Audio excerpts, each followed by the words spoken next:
Hello to everybody out there. This will be a video not about my guitar playing, not about lessons on guitar. This is a video about record collecting. Maybe some of you know that I'm a pretty crazy record collector. And I thought, as there's so much talk about Blue Notes and Blue Note pressings, I'm doing a video about Blue Note records.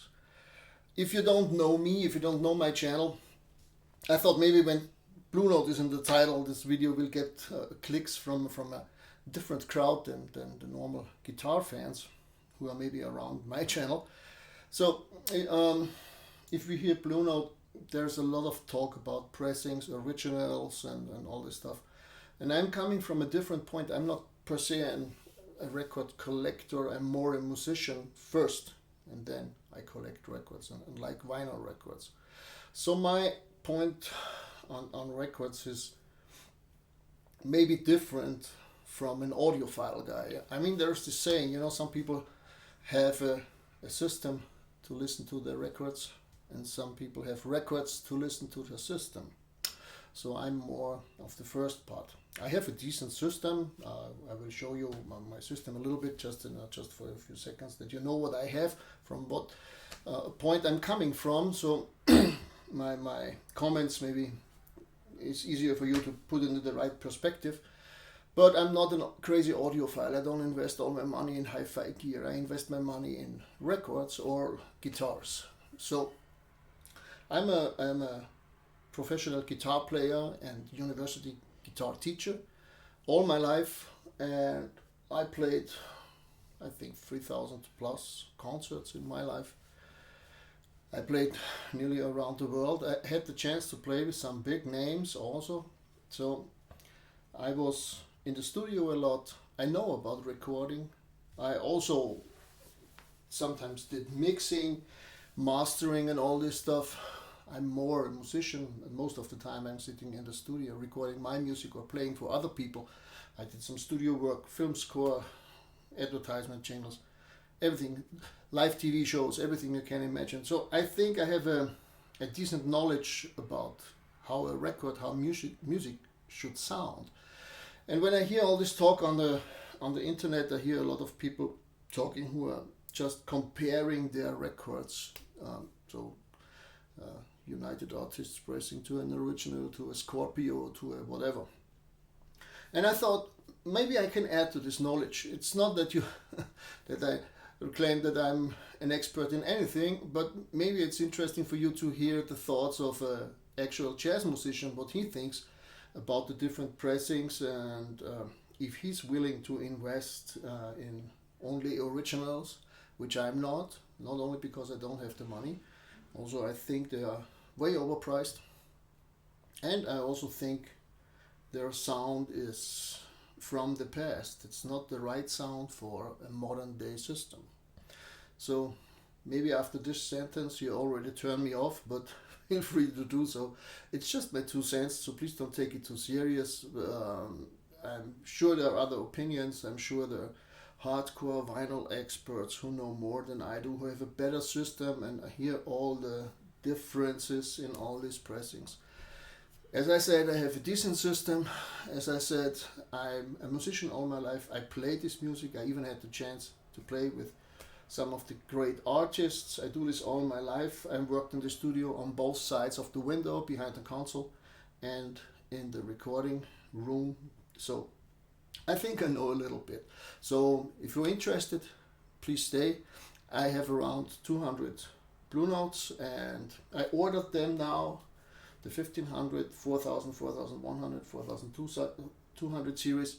And I show you my collection because I'm proud of my collection, like maybe you about your collection, and give you some thoughts about the records themselves, what I think about some of the records where there is a lot of discussion about. Records I think are really important in the Blue Note catalog, which are an excellent example of this hard bop style, and especially about what a jazz musician thinks about the pressings. So if you're into that, continue listen. If you're not, bye bye. See you on my next guitar videos, which will take a while because we're in the lockdown. I didn't play any concerts in 2020 so far. Even my next concerts in November are cancelled because Austria is going in a lockdown again. So this channel is quiet for some time. So I thought, well, do something else. Let's talk about records. Okay, let's go. So when somebody talks about records, he maybe should also talk about his system first. As you see, I have an old Denon PMA 2000R as my amplifier. I have an old Thorens TD160 as a record player. I have the Sheet Money as a preamp. The speakers are Sonos Faber Venere S, and my cartridge is a Cadenza Red, Ortofon Cadenza Reds. So let's go and talk about the records. The first stack is the Blue Note 1500 series, which I'm currently have the most. My goal is to have them all. I want to have the whole catalog of Blue Note because I think it's the most important record label for jazz there is, and all of them are good, so why not buy them all?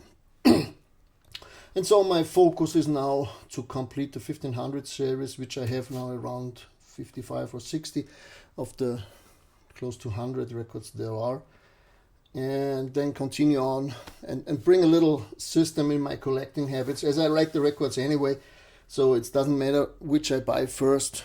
I always try to watch out which are on the market and which are available at a decent price and which are available with a decent pressing.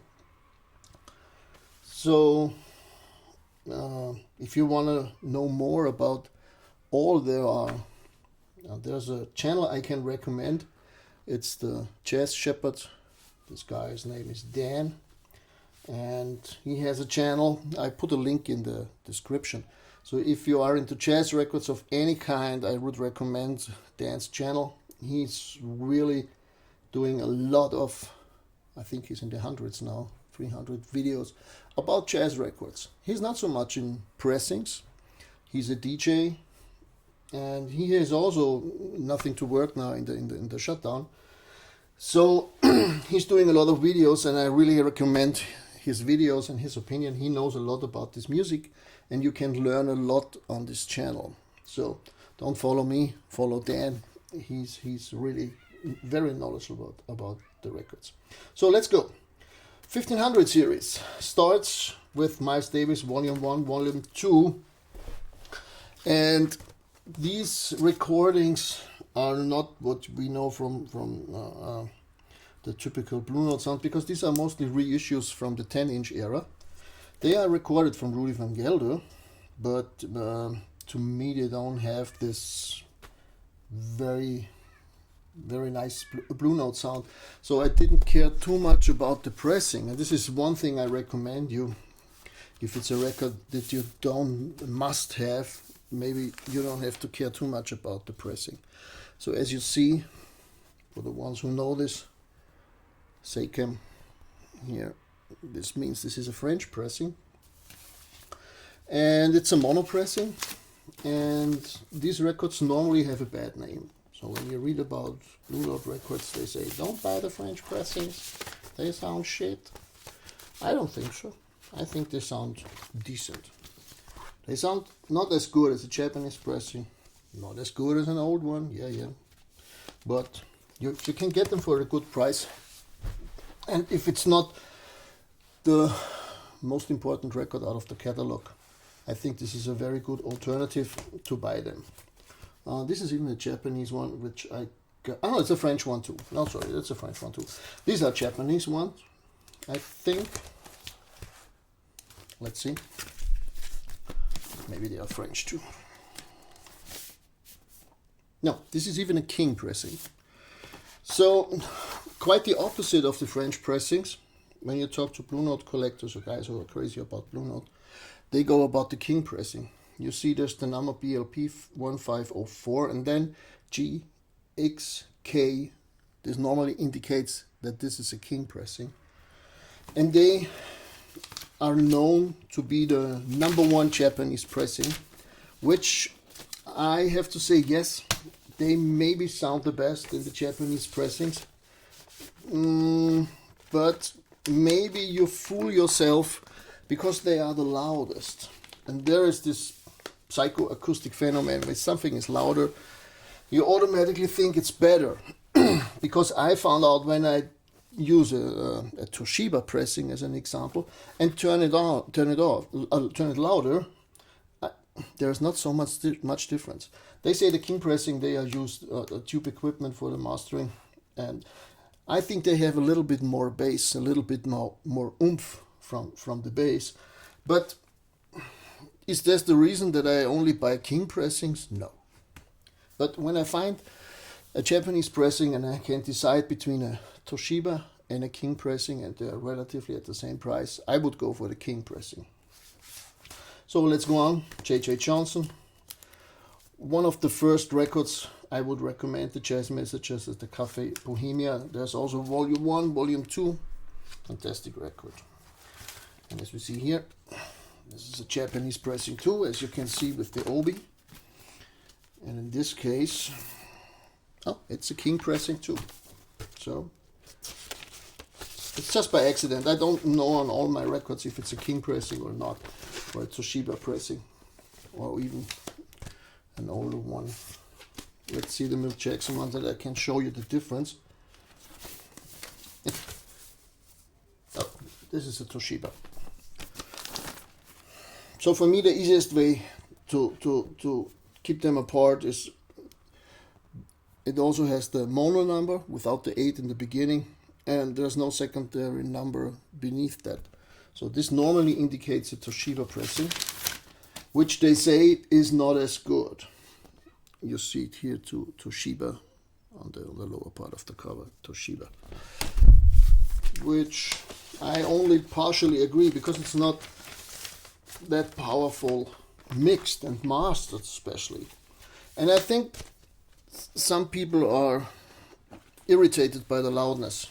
This would follow the theory that we have this loudness war in the first place, because people react to loud music different. Next example, Thelonious Monk. I think Thelonious Monk is a very important artist, but I don't think his first Blue Note records are that important. They are good records. This is what we call the Black P. This is from the 70s in America, and they have a bad reputation too. And to be honest, I think a little bit they deserve it. If you ask me, a Japanese Toshiba pressing or a later American pressing, I would go for the Japanese. And there's one more reason why I recommend Japanese pressings. They are that quiet, and normally Japanese took very great care about their records, so normally they are in perfect condition. So this is Volume 2. Jimmy Smith, a big artist. Thad Jones, Horace Silver, Herbie Nichols. I think this is a Japanese pressing too, and I recommend this record. Nobody cares about Herbie Nichols, and that's a shame because he's a great piano player. Here we come to a good example, because I have 2 pressings of this record, and both are mono. And this is a French pressing, Seichem again, 1521. And the next one is an original Blue Note. It's not a very old one, it's not a Lexington. It's a New York label. You see this here. Here's New York. And it has a little deep groove, but not as deep as it should be, as they call the deep groove. So this is an old pressing, and it's in very good condition too. I was lucky and found this for only $5. And in this case, I would always buy it. But what's the difference now between this? Both mono.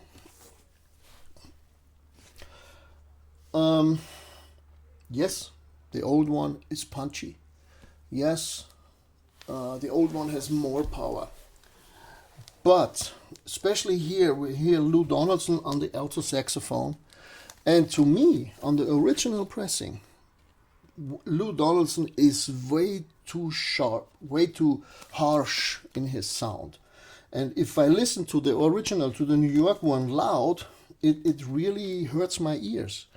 So I like the French pressing much more because it's much more mellowed out.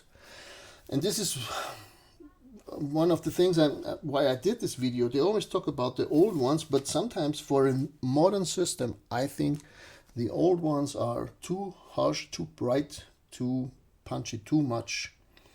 And I think you're better off, not only financially, but also from sound-wise, with a more modern pressing. Here's a French one too.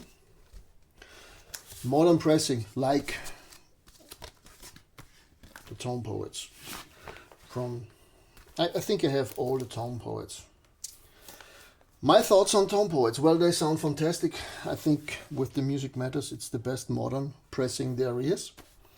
And they are worth getting it, especially in America, because in America they're even cheaper. I think they're $35 a piece.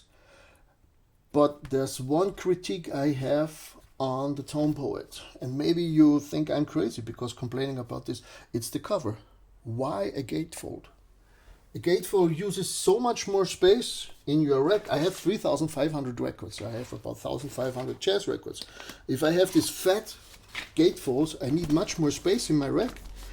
And why not doing a regular cover like the old one? Why just doing this fancy schnösel hip yuppie cover with the extra photos? I don't get it. Why not just redo the original cover, which is much slimmer, which takes not so much space, and is much more like the old ones.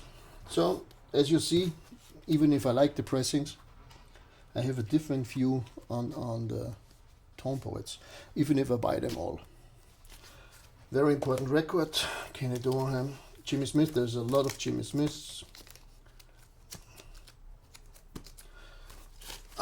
Also an example, Utah Hip. Utah Hip played with my guitar teacher, and he was in love with Utah Hip, and he followed her to New York.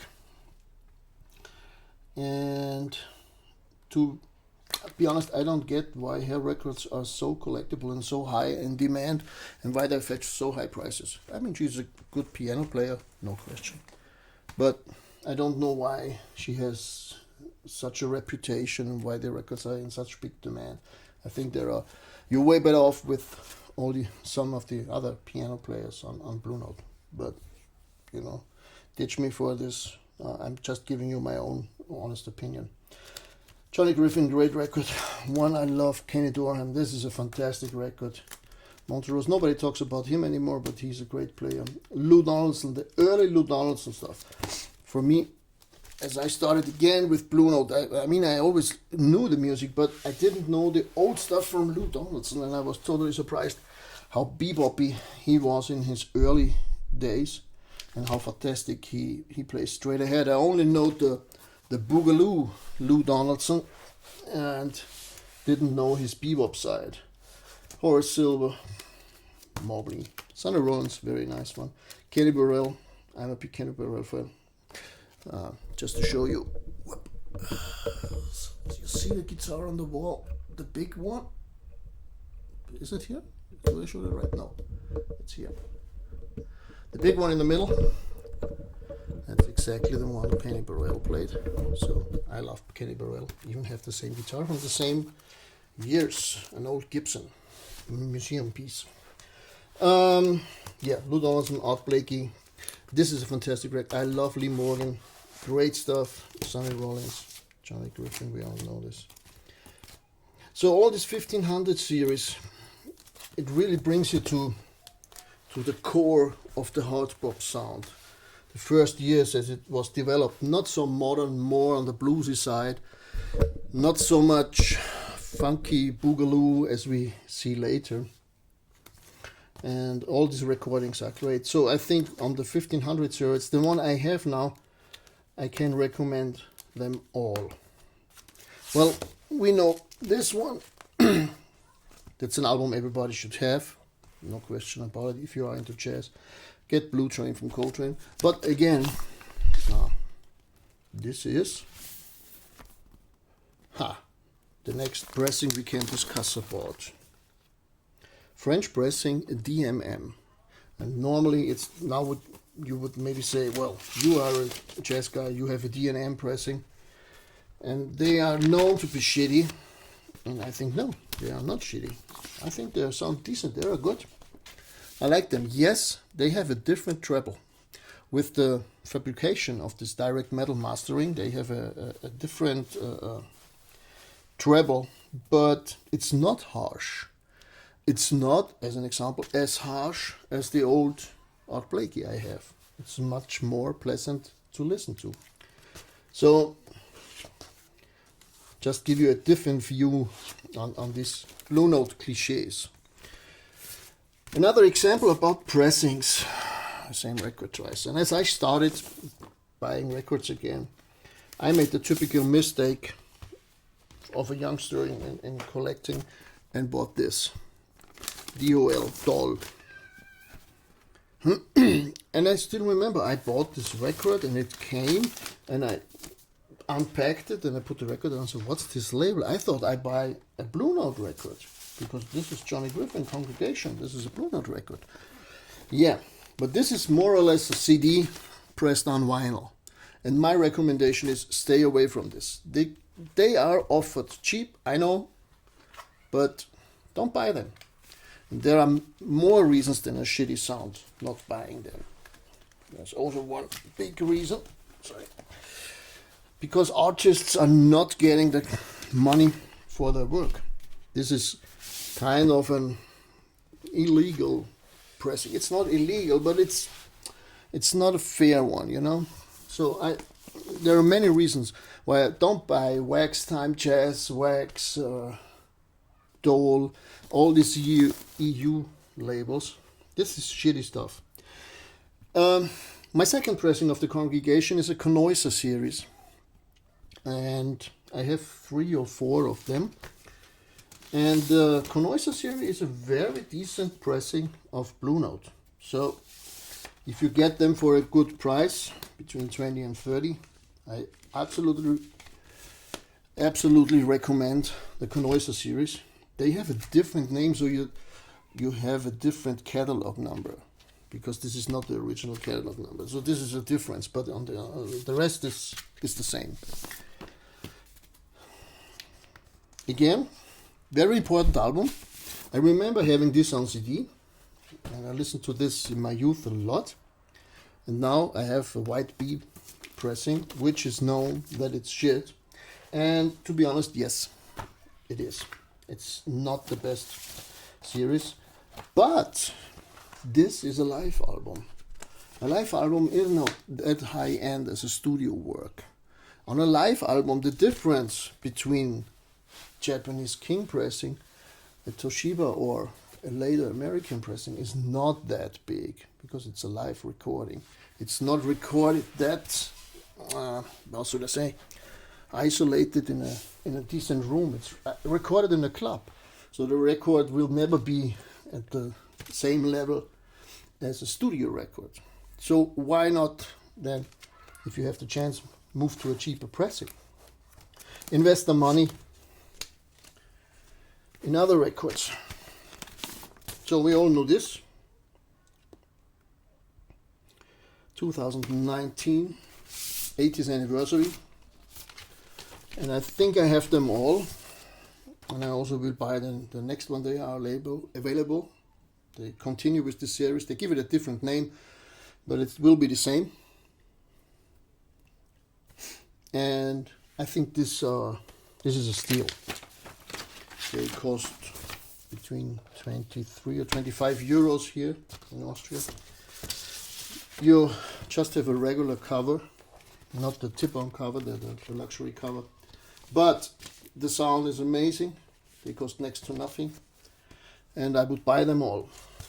This is Japanese stuff. This is a Tone Poet again. Japanese pressing, as this is, as this. And my next mistake, very important record. If you are into Blue Note, buy this record. When we see now, this is the Japanese pressing. I think this is a regular Toshiba. Yes, Toshiba pressing. So, the EU pressing, in the first place, looks nicer because they imitate Music Matters and Tone Poet. They do a gatefold and they put some photos in. So sorry, but this is a fraud. This is not a Blue Note. This is a fake with a fake label from a CD in Russia. Not to say that the Russians don't know how to make good records. I have some classical records from Russia. This is good stuff. I'm not going to ditch the Russians. It's just, this is not a real Blue Note. This is a fake Blue Note. And the last one from the 1500 series is number 1600, because this is where the series ends. And it's funny to me, when you find listings on the internet about the 1500 series, it always stops at 1599. No, 1600 is the last one. Then it's complete. And the next is now the 4000 series. Okay? So, the 1500, let's move on. 4000 series. And as you see, this stack is much smaller. So, there's way more to buy here. The first two ones, fantastic albums. I think Morning, I think it's the album from Art Blakey to have. It's a must-have. Most of them are Japanese pressing. This is a French pressing. Japanese one. I think this is a King pressing. Again, Soul Station is a fantastic. Yeah, that's a King pressing. Just to see the label. Soul Station is a fantastic album. But I also recommend the ones we don't remember. Sunny Red. Who remembers Sunny Red? But this is a very nice album. This is another Connoisseur pressing. And you see again, you have a wrong catalog number. Also on the label it's wrong. But it's a very decent sounding record. I can recommend this Connoisseur series. Japanese. This is a, yeah, that's a Japanese too. Yeah, here we have something you should avoid too. And I'm gonna replace them. It was funny because I talked about this other channel, Dan, with the Jazz Shepherd, and we talked about Scorpio pressing. And he likes them. He says when he's DJing, they sound good. Maybe. But on a decent hi-fi system, they are not very dynamic. I think they are too much compressed. And I don't think the stage and everything we are looking for when we talk about good recording, dynamics, the stage, the stereo image, it's not very good. They are cheap. You can get them cheap. But I have to recommend you don't buy them. Avoid them. You see that's a Scorpio. Here it reads 304 Park Avenue South. And this is also on the label. I think this is one of the most important ways to find out if it's a Scorpio pressing. 304 Park Avenue South, New York City. Don't buy them. At first, they look like a Blue Note 80s. They have the regular cardboard cover, and they have a Blue Note label, and everything looks the same, but it's not. So, to me, I have to replace them. This is also, in my beginnings, as I went back to records, I did this. This is the 80s, as they are. This is Blue Note 80s stuff. Here we have Japanese pressing. This is a Connoisseur tool, as I said, very good. Yeah, that's an 80th anniversary, very good. Another Tone Poet. As I said, I like the sound of the Tone Poets, but why doing this gatefold? I hate it. They're using way too much space. It's normally the space of 2 records. This is a French pressing again. Yeah, you see it on the cover too, Parfait Marconi, which indicates it's a French pressing. I think they're not that bad as other collectors say. This is a connoisseur tool. This is an 80s. This is an 80s, I think. This is a pressing from the late, I think it's 90s. And I also would say this is a little bit fishy. I don't like them too much, so I try to stay away from them. I don't know what they thought about in the 90s about mastering. I don't know who did this. Maybe it was someone from the canteen or from the, I don't know. Japanese, good stuff. Japanese, good stuff. French pressing is okay. Japanese. 80s. Tone Poet. Also DMM, Direct Metal Master. You see here. I don't think they are that bad. And Toshiba. So, next one, 4100 series. The ones I have. This is a very important record. If you don't know this, the first one from Herbie. Fantastic. Grant Green, Park Avenue South. As you heard, say away. So this is a French pressing also, and the French do also sometimes an obi, as they call, like Japanese. And what's funny about this is you see also on the label Seicam, which indicates it's a French pressing. The inner sleeve has the Blue Note story, and you get this poster you can put on the wall. So they added a little bit, you know, to give you the feeling you have something special. I don't need that. I'm interested in the record. But maybe when you buy a French pressing and the poster is not included, you can reclaim a lower price because it's not complete. 80s pressing. The next Mystic and the last one. This is again a Russian Dole manufactured in Europe. But it's funny because it's manufactured in Europe, but the homepage is RU Russia. So maybe not so much Europe in this. And I have the Japanese, the Toshiba pressing of this because this is an amazing record. Everybody loves this record. Tone Poet just released. I think this is an 80s Japanese Tone Poet, 80s I think. This is an original. This is an old one I think. Yep, this is a New York label, so not the first pressing, but original from the times.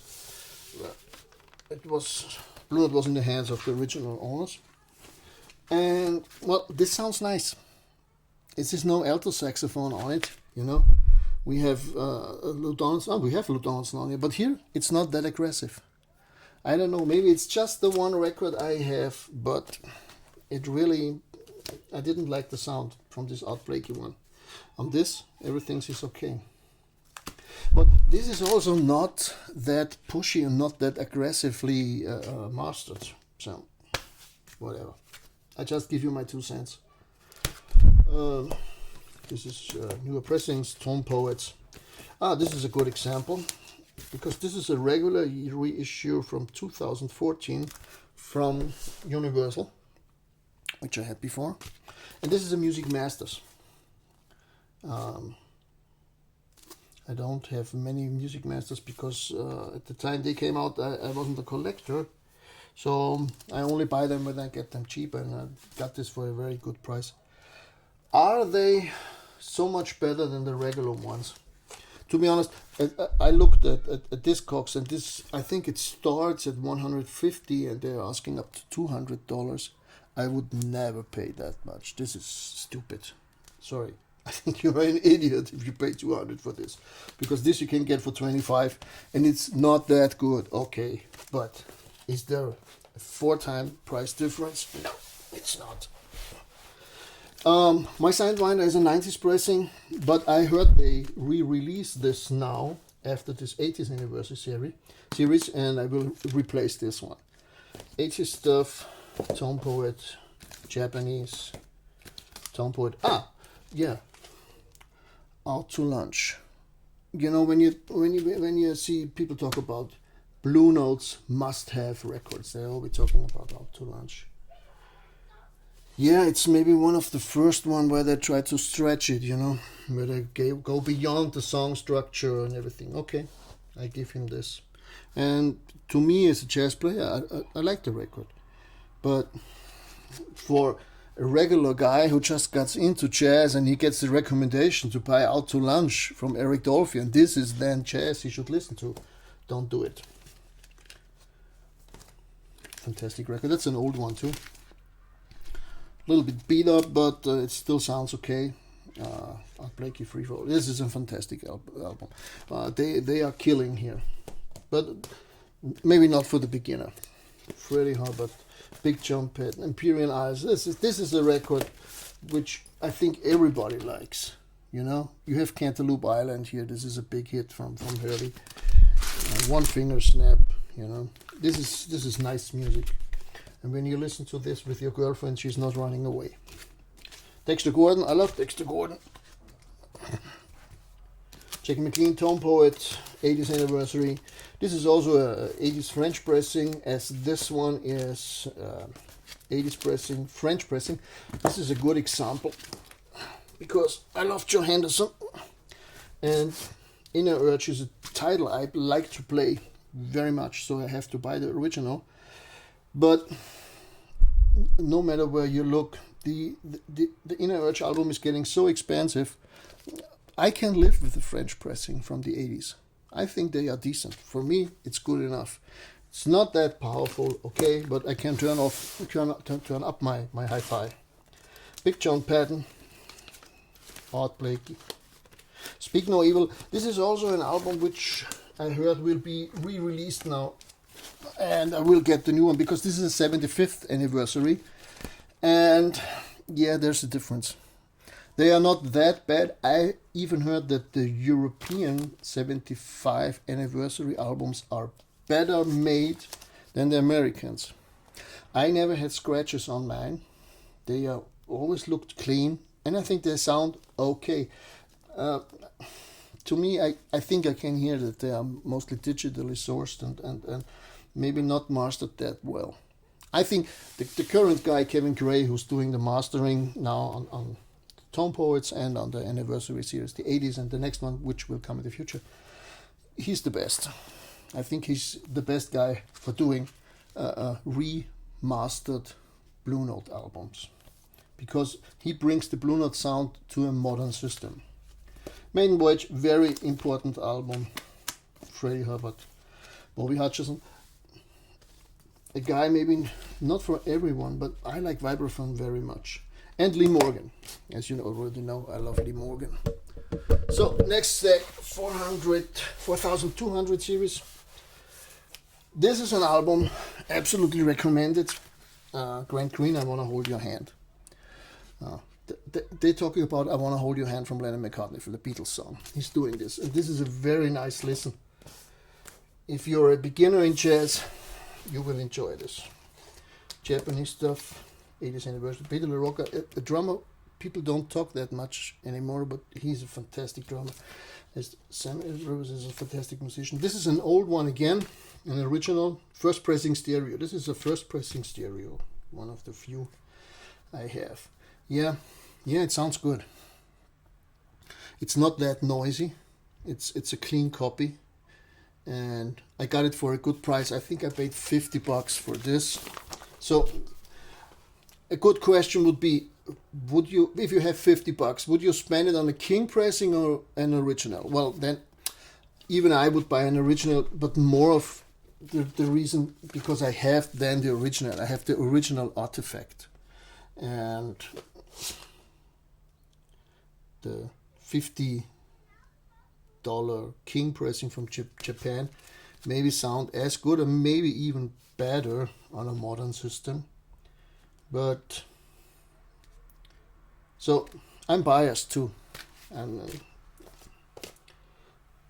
because if you have the original, you also have something of value, which will hold the value, because there are only that much out there, so you cannot easily replace them. But only if you get them to a decent price. If you pay $100 for this album, sorry, this is way too much. And the ones who go for a few thousands, I don't get it, you know.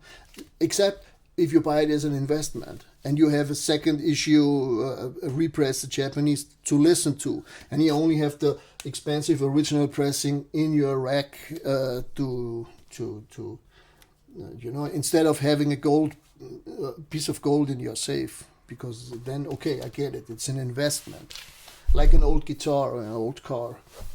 Hank Mobley, Wayne Shorter. This is French pressing. So normally you see this black B, and it means it's the 70s pressing from America, but as you see, it's SACEM, S-A-C-E-M, which indicate it's a French record. How do they sound? Well, it's an expensive record and a hard to find record, so for me, I can live with it. This is a Music Matters, and this is a very important album. Larry Young Unity album I love really deeply. Fantastic album. So in this case I have even the luxury Music Masters one. Also a great album. This is a Tone Poet. I always keep the sticker, so this is just a skipped sticker. So fantastic album. I think one of the best Lee Morgan albums. As there is Adam Apple. This is a Liberty pressing. I have a few of them.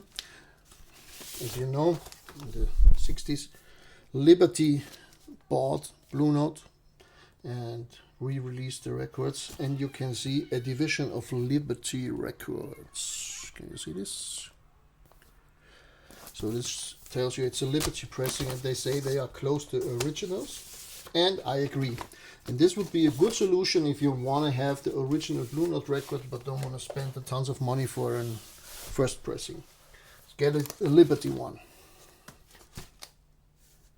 304 Park Avenue South. Shit, don't buy it. This is also a Liberty pressing, I think, as this one is. This is the Boogaloo stuff from Lou Donaldson. You know, if you wanted more funky, more R&B, the later stuff from Blue Note is maybe more to your taste. Great Herbie Hancock album. Good example for I don't get it. I say something about Ornette Coleman. Maybe you hate me for this, because I think this album is a fraud. He invited his kid, Leonardo Coleman, to play with him. And for his age, he's a decent drummer. Yeah, I give him this, but this is not up to the standard. Sorry. This is a father maybe who likes his kid very much or whatever, or he's romantic about his kid. I don't know. But this record to me sucks. So maybe you hate me for this. My teacher lived with Ornette Coleman in an apartment. They shared a room as they came to New York. And he told me a lot of the discussions he had with Ornette about how to play free. What's it about to play free? So I have a different opinion, as I already found out. I'm not too fond about Ornette Coleman. Some stuff I like. The early stuff I like, but some of the stuff to me is crazy. So this is now later stuff, and when you watch the covers, this is just a release from the Tone Poet series, as this one is. When you watch the covers, you see they changed. Reed Miles didn't do it anymore, and instantly it's going down. An awful covers. Grant Green, Carrying On. What's this girl on the cover? Why? What has this to do with the record? Nothing, you know. But it's a good record. It's a very funky Grant Green record. I love it. But now, funk is the modus operandi. Make a funk record. Later stuff from Elvin Jones. Grant Green re-release. Well, a great record. but this is a earlier recording, just released now from the Tone Poet series. So the last stack is Blue Notes that aren't part of the catalog. Green is beautiful. Elvin Jones, this came out in the 80s series. This is a fantastic Tone Poet. Clubhouse Dexter Gordon. Fantastic. As this one is, this was one of the first Tone Poets. Wayne Shorter. Stuff that didn't came out or was only released in Japan. And this is all Kevin Gray stuff mastered, and he's doing a great job. This is a good example of a Blue Note record, which has the blue label with the white B and an ugly cover. These are releases from stuff they recorded earlier but brought out, I think, in the 80s. Lee Morgan, Sonic Boom. My last record with my band, we recorded the main title. We recorded Sonic Boom. It's a great title and it's a great record. It's just, I don't get it. Who told them this will be a great cover? I don't know who did this. It's nothing. It's bullshit. This is not up to Blue Note standard from the cover. Anyway, newer stuff. Jonathan Kreisberg with Lonnie Smith.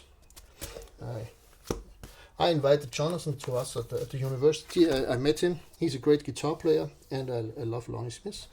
Tina Brooks, Lonnie Smith again. This is, I think, with George Benson. Yes, the young George Benson. Great record.